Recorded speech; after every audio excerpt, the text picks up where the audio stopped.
que ara naixen en aquesta comarca i que d'alguna manera expressen la necessitat, la indignació, la ràbia que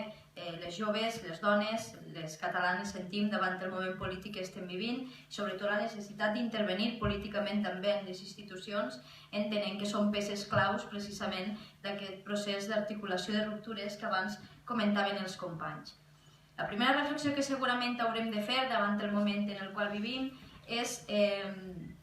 que aquest discurs que està començant a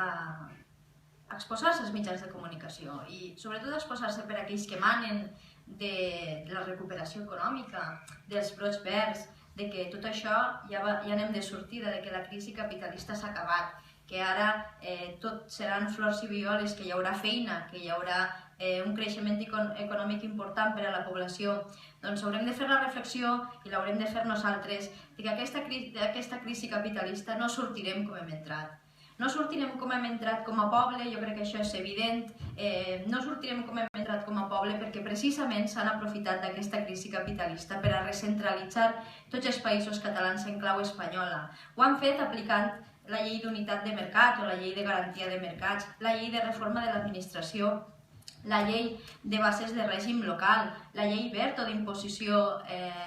lingüística a les escoles, però també ho han fet els poders autonomistes imposant lleis de símbols. A tots els països catalans jo diria que el meu país en aquest sentit és punta de llança sobre allò que se'n diu imposicions espanyoles de l'ideari de la llengua. També no sortirem com a poble per una cosa molt òbvia, perquè també ens han intervingut econòmicament. Com sabeu, els països catalans estan plenament intervinguts del fons de liquiditat autonòmico i ara mateix per un reguitzell de lleis que ens fan